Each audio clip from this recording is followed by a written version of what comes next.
Hai, Assalamualaikum warahmatullahi wabarakatuh. Perkenalkan, nama saya Ririn Perduyanti dari Prodi S1 Farmasi semester 2A Universitas Keterbangsa Palembang, NIM 19110016. Di sini saya akan menjelaskan dan mempresentasikan tentang suspensi. Menurut Farmakope Indonesia edisi 4, suspensi adalah sediaan cair yang mengandung partikel padat tidak larut yang terdispersi dalam fase cair. Menurut Farmakope Indonesia edisi 3, suspensi adalah sediaan yang mengandung bahan padat dalam bentuk halus dan tidak larut, terdispersi dalam cairan pembawa. Beberapa alasan bahan aktif diformulasi bentuk sediaan suspensi. 1. Beberapa orang sulit menelan obat bentuk tablet atau kapsul. 2. Sukar larut dalam air. 3. Dalam bentuk terlarut berasa pahit. 4. Lebih stabil secara kimia daripada bentuk terlarut. 5. Lebih siap secara bioavailabilitas daripada bentuk tablet atau kapsul. Macam-macam suspensi. Suspensi oral adalah sediaan cair yang mengandung partikel padat dalam bentuk halus yang terdispersi dalam fase cair dengan bahan pengaroma yang sesuai yang ditunjukkan untuk penggunaan oral. 2.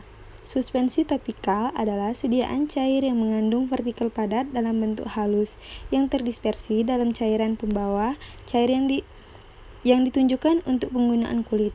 3. Suspensi tetes telinga adalah sediaan cair yang mengandung partikel-partikel halus yang ditunjukkan untuk diteteskan pada telinga bagian luar. 4. Suspensi optalmik adalah sediaan cair steril yang mengandung partikel sangat halus yang terdispersi dalam cairan pembawa untuk pemakaian pada mata. 5. Suspensi untuk injeksi terkonstitusi adalah sediaan padat kering dengan bahan pembawa yang sesuai untuk membentuk larutan yang memenuhi semua persyaratan untuk suspensi, steril setelah penambahan bahan yang sesuai. Syarat sediaan suspensi. Suatu sediaan suspensi yang baik harus memenuhi syarat yaitu 1. Stabil dan homogen. 2. Bahan padat tidak larut dalam pembawa mempunyai ukuran partikel yang kecil dan sangat sama besar. 3. Tidak boleh cepat mengendap. 4. Partikel-partikel yang mengendap tidak boleh menjadi massa yang keras dan harus dapat disuspensikan kembali dengan sedikit pengocokan. 5. Tidak terlalu kental sehingga mudah dituang. Keuntungan. 1. Baik untuk pasien yang sulit menelan. 2. Homogenitas tinggi. 3. Lebih cepat diabsorpsi. 4. Dapat menutupi rasa tidak enak. 5. Mengurangi penguraian zat aktif atau stabilitas terhadap hidrolisis relatif lebih baik dibandingkan sediaan bentuk larutan karena kekurangan kestabilan rendah atau pertumbuhan kristal, terbentuk ceking, aliran menyebabkan sukar dituang, ketepatan dosis lebih rendah dibanding larutan, atau ketepatan dosis pemakaian tergantung pada ketelitian pasien dalam menakar. Jika terjadi perubahan suhu, kadang terjadi perubahan sistem dispersi. Harus dikocok terlebih dahulu. Tujuan pemberian untuk sediaan suspensi. 1. Bahan obat tidak larut, tetapi diinginkan sediaan bentuk cairan. Misal, untuk penderita yang tidak dapat menelan, sediaan tablet atau kapsul. Untuk sediaan parenteral atau injeksi, mempermudah penggunaan pemakaian menjadi lebih baik. 2. Untuk memperbesar stabilitas dari bahan obat. Bahan obat mempunyai bentuk yang larut dalam air atau bentuk garamnya, tetapi tidak dibuat dalam bentuk larutan karena tidak stabil dan mudah terurai. 3. Untuk memperbaiki rasa, bahan obat dalam bentuk larutan terasa sangat pahit. Dibuat untuk suspensi sehingga rasa pahit dapat berkurang. 4. Untuk memperlama khasiat. Agar zat padat yang tak larut air dapat terdispersi dalam air, perlu suspending agent. Suspending agent dibagi menjadi dua, yaitu suspending agent dari alam dan suspending agent sintesis. Suspending agent dari alam, golongan gom A. Acacia, Pulpis gami arabica atau PGA, diperoleh dari tanaman Acacia sp. dapat larut dalam air, tidak larut etanol, mudah rusak oleh bakteri, sehingga ke dalam suspensi perlu ditambahkan pengawet. B. Chondrus diperoleh dari tanaman Chondrus crispus atau Gigartina mammillaria, dapat larut dalam air, tidak larut etanol. Ekstrak dari Chondrus disebut karagen, mudah dirusak oleh bakteri sehingga perlu penambahan pengawet.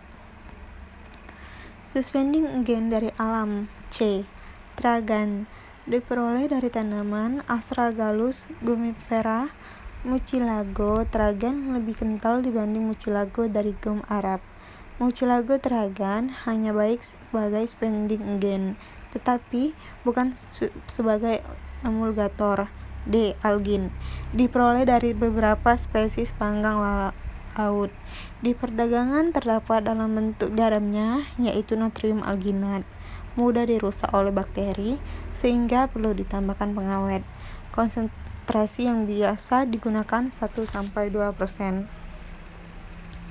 Suspending agent dari alam golongan bukan gum atau golongan tanah liat. A. Bentotid, hektorid, vegum. Jika tanah liat dimasukkan ke dalam air, mereka akan mengembang dan mudah bergerak atau mengalir jika dilakukan pengocokan. Peristiwa ini disebut thixotropik. Ketiga tanah liat tersebut tidak larut dalam air, sehingga penambahan bahan tersebut ke dalam suspensi adalah dengan menaburkannya pada campuran suspensi. Keuntungan golongan tanah liat tidak dipengaruhi oleh suhu atau panas maupun fermentasi oleh bakteri karena tanah liat merupakan senyawa anorganik, bukan dari golongan karbohidrat. Suspending agent sintesis. Derivat selulosa, metil selulosa atau metanol tilos, karboksimetil selulosa atau CMC, hidroksimetil selulosa. Di belakang nama tersebut biasanya terdapat angka atau nomor. Misalnya, metasol 1500. Angka ini menunjukkan kemampuan suspending agent tersebut untuk meningkatkan viskositas cairan pelarut. Semakin besar angkanya, kemampuannya semakin tinggi. Golongan ini tidak absorpsi oleh usus halus dan tidak beracun, sehingga banyak digunakan dalam produksi makanan. Dalam farmasi, digunakan pula sebagai laksansia dan bahan penghancur atau disintegrator dalam pembuatan tablet.